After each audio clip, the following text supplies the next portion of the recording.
Now, consider a carbon atom having atomic number 6 in the ground state.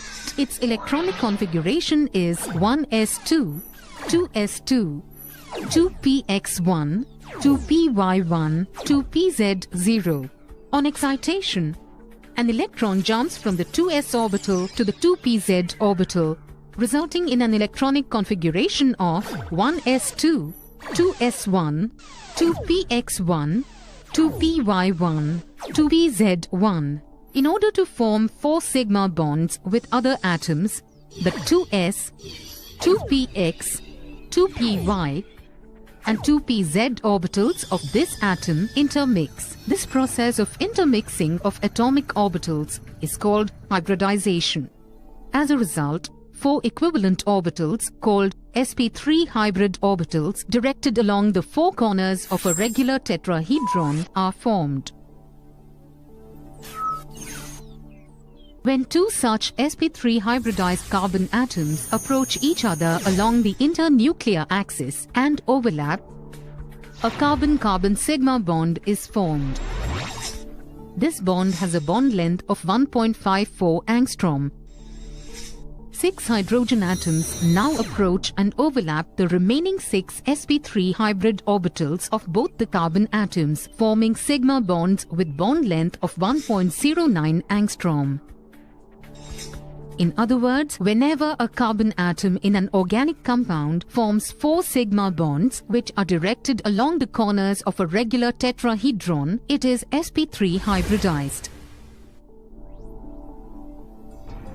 Besides sp3 hybridization, the excited carbon atom may also undergo sp2 or sp hybridization. During the formation of a double bond, 1 2s and 2 of the 2p orbitals hybridize. Consequently, this hybridization is termed as sp2 hybridization.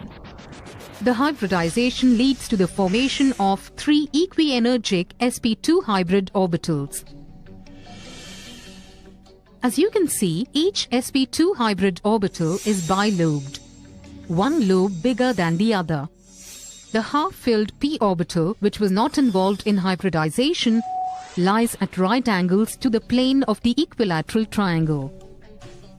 Now, let us understand how this hybridized state results in the formation of a double bond.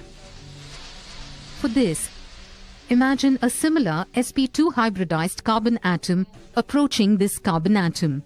As these atoms come closer, an orbital overlap takes place along the internuclear axis. This bond is called a sigma bond. At this stage, the unhybridized p orbitals, which lie above and below the plane of the sigma bond, also come very close to each other and overlap laterally, resulting in the formation of a pi bond between the 2 carbon atoms. Thus, there exists 1 sigma and 1 pi bond between the 2 carbon atoms. The other 2 valencies of each of the carbon atoms are satisfied by 4 1s orbitals of hydrogen, hence forming an ethene molecule. Another process of intermixing, called sp hybridization, results in the formation of 2 sp hybrid orbitals. Now, this carbon atom is ready to combine with other atoms. Imagine another sp hybridized carbon atom approaching this carbon atom, such that the sp hybrid orbitals of the 2 carbon atoms face each other. These orbitals overlap along the internuclear axis, resulting in a sigma bond. Each of the carbon atoms also has 2 unhybridized p orbitals, namely the py and pz orbitals.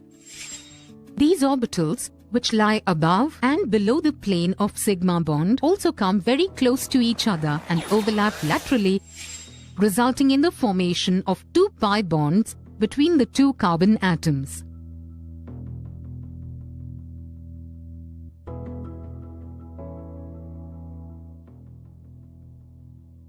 The 4th valency of each of the carbon atoms is satisfied by 2 1s orbitals of hydrogen, which also make sigma bonds along the internuclear axis. The quest of the carbon atom is now complete.